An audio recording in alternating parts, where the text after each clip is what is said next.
नमस्कार दोस्तों, स्वागत है आपका डेली करंट अफेयर्स में। दोस्तों, आज की वीडियो है 9 जुलाई 2025 के महत्वपूर्ण करंट अफेयर के बारे में। तो चलिए दोस्तों, आज की वीडियो शुरू करते हैं। आज की वीडियो का क्वेश्चन नंबर 1 है, भारत की पहली निजी अंतरिक्ष आधारित इंटरनेट सेवा शुरू करने की अनुमति किस कंपनी को इन स्पेस से मिली है? तो ये मिली है अनंत टेक्नोलॉजीज को। ए ऑप्शन सही जवाब है। डिटेल जान लेते हैं। तो हैदराबाद स्थित अनंत टेक्नोलॉजीज को भारत की पहली निजी अंतरिक्ष आधारित इंटरनेट सेवा शुरू करने की इन स्पेस से मंजूरी मिली है। इन स्पेस है Indian National Space Promotion and Authorisation centre.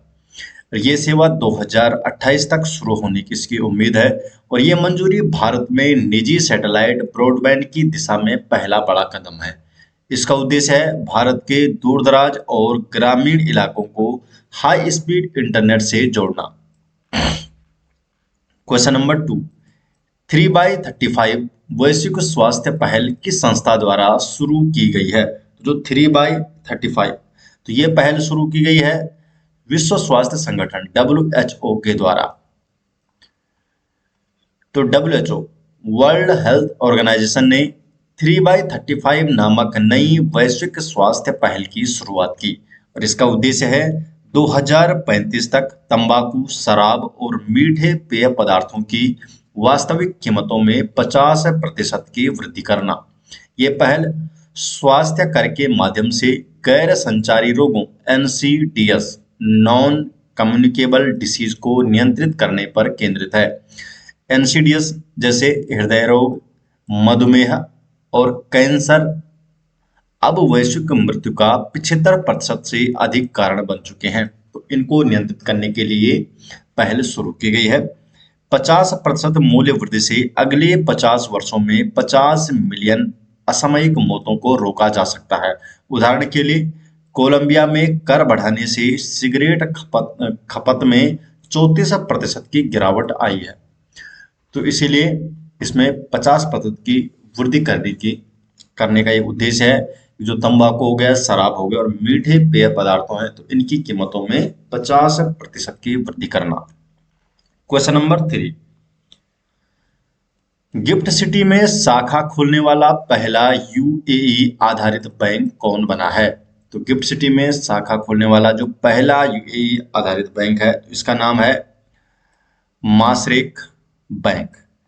तो बी ऑप्शन सही जवाब है, माशरेक बैंक। तो हाल ही में UAE के मशहूर माशरेक बैंक को भारत की गिफ्ट सिटी गुजरात में शाखा खोलने की अनुमति मिली है और ये gift city Gujarat international finance tech city में प्रवेश करने वाला पहला UAE आधारित बैंक है। IFSCA international financial service centre authority ने बैंक को सैद्धांतिक मंजूरी दे दी है और UAE के सेंट्रल बैंक और भारतीय नियामक एजेंसियों से भी अनुमति प्राप्त कर चुका है।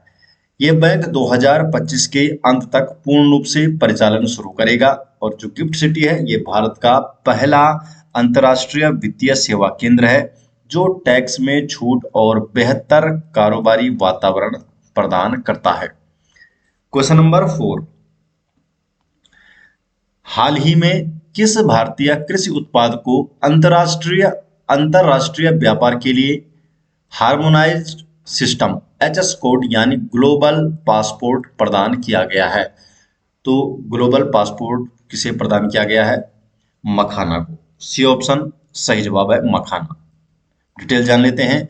तो बिहार के मिथिला मखाना को अंतरराष्ट्रीय व्यापार के लिए HS कोड अर्थात हार्मोनाइज्ड सिस्टम कोड प्राप्त हुआ है। अब मखानों को वैश्विक बाजार में मान्यता प्राप्त पहचान के साथ निर्यात किया जा सकेगा। मखाना के 3 उत्पादों के लिए अलग अलग HS कोड निर्धारित किए गए हैं। वो 3 उत्पाद कौन है? तो पॉप मखाना है, इसके लिए ये आपका HS कोड हो गया, मखाना पाउडर या आटा, और तीसरा है अन्य जो मखाना उत्पाद है। तो इनके लिए 3 HS कोड निर्धारित किए गए हैं। HS कोड क्या होता है? तो जो हार्मोनाइज्ड सिस्टम कोड है ये एक अंतरराष्ट्रीय मान्यता प्राप्त प्रणाली है।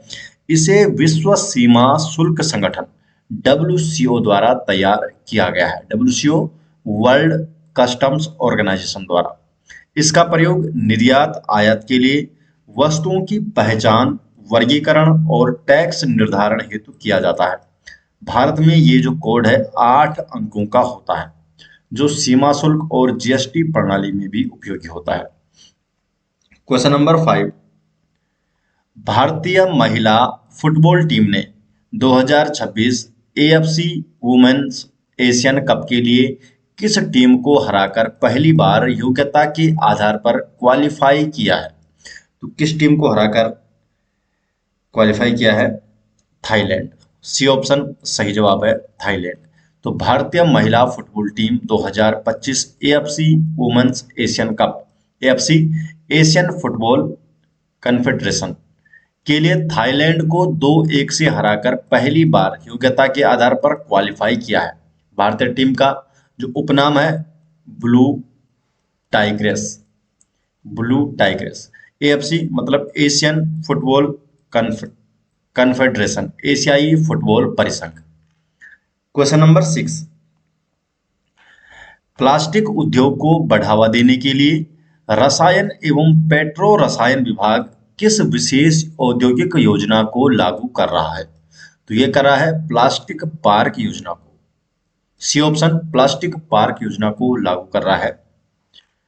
तो रसायन एवं पेट्रो रसायन विभाग द्वारा नई पेट्रोकेमिकल्स योजना के तहत प्लास्टिक पार्क स्थापित किए जा रहे हैं, और ये प्लास्टिक आधारित उद्योगों के लिए विशेष औद्योगिक क्षेत्र होते हैं।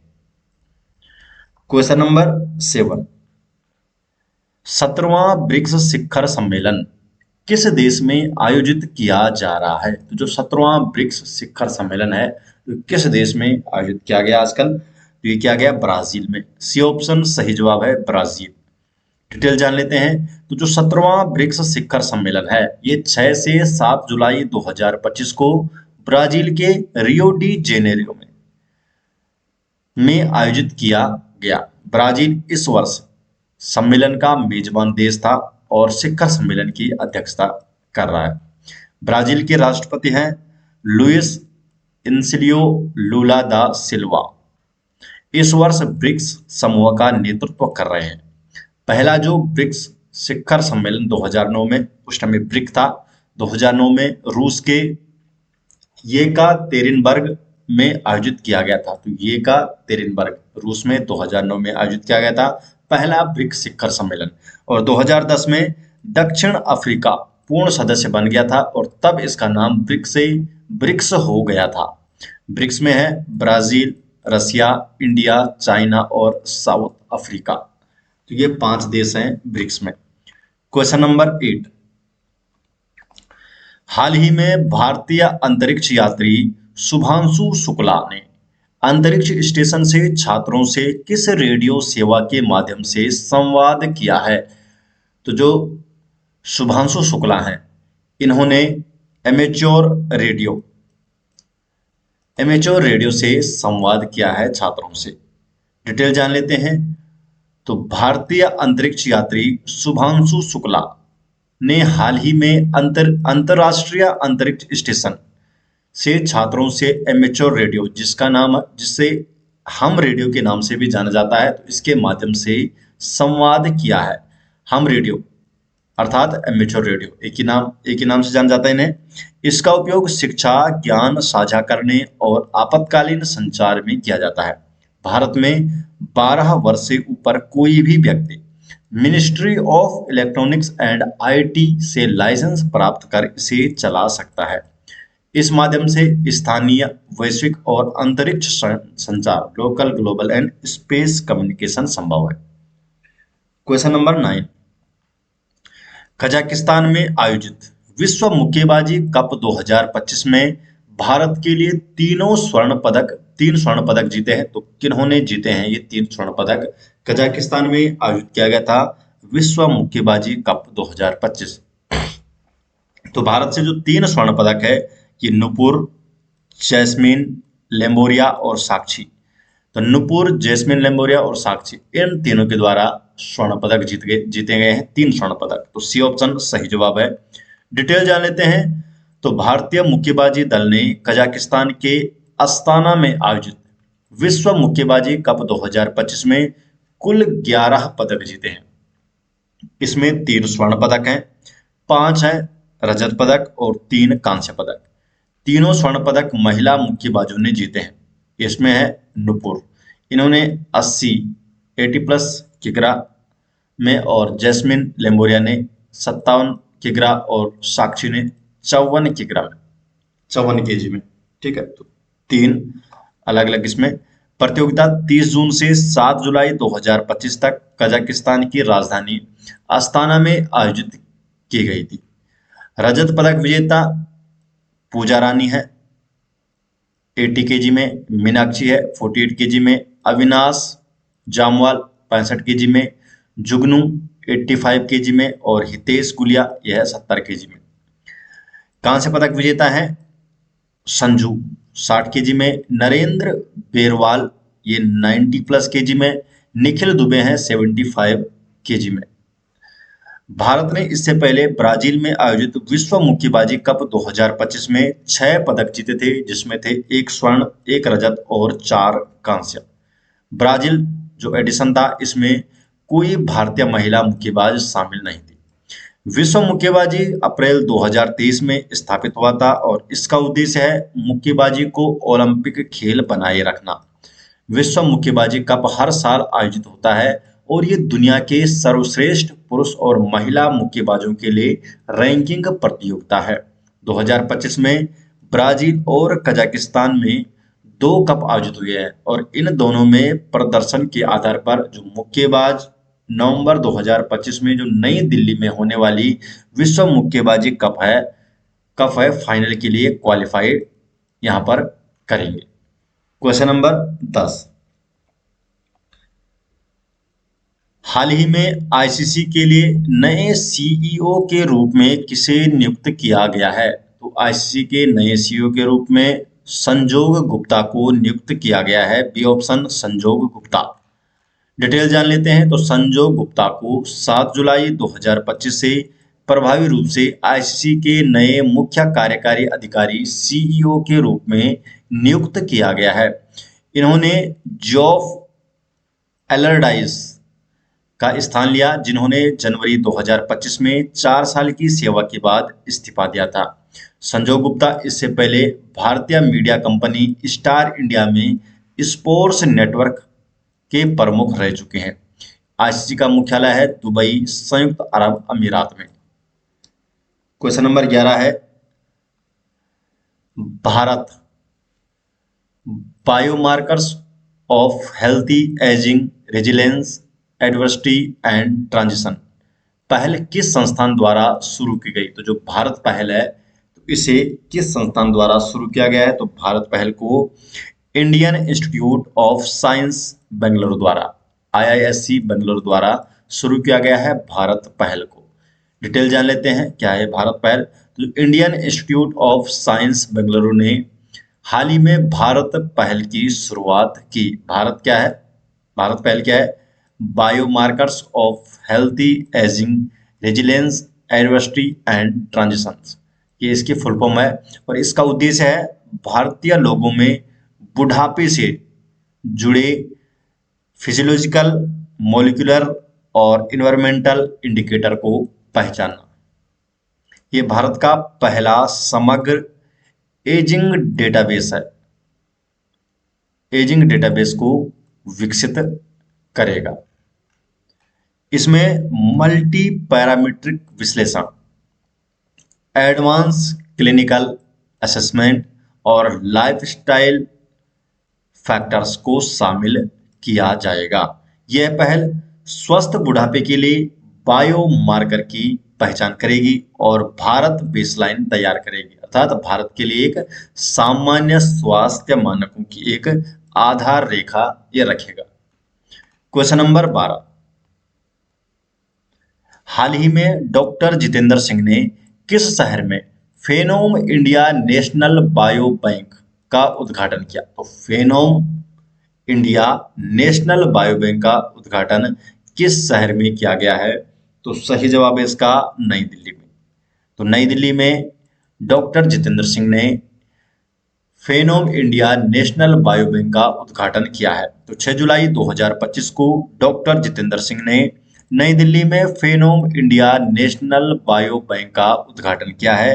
और ये जो बायो बैंक है CSIR-IGIB institute of genomics and integrative biology में स्थापित किया गया है। ये भारत के लिए लॉन्गिट्यूडनल हेल्थ डेटाबेस के निर्माण में मदद करेगा, जो व्यक्तिगत चिकित्सा के भविष्य का समर्थन करता है। बायोबैंक में लाखों भारतीय नागरिकों के जैविक नमूने और स्वास्थ्य डेटा संग्रहित किए जाएंगे।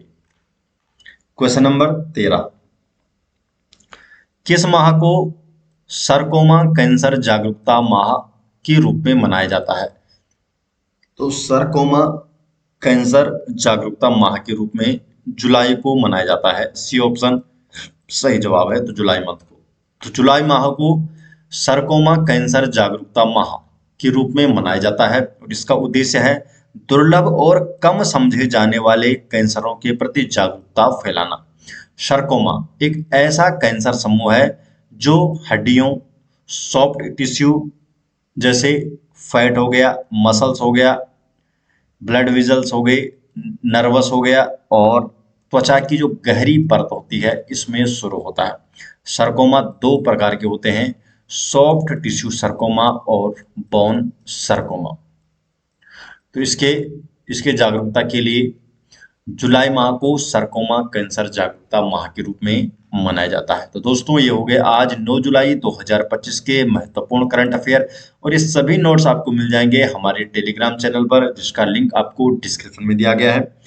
तो आप हमारे टेलीग्राम में जुड़ सकते हैं जहां पर आपको डेली अपडेट किया जाता है। तो मिलते हैं दोस्तों नेक्स्ट वीडियो के साथ, तब तक के लिए आपका बहुत बहुत धन्यवाद।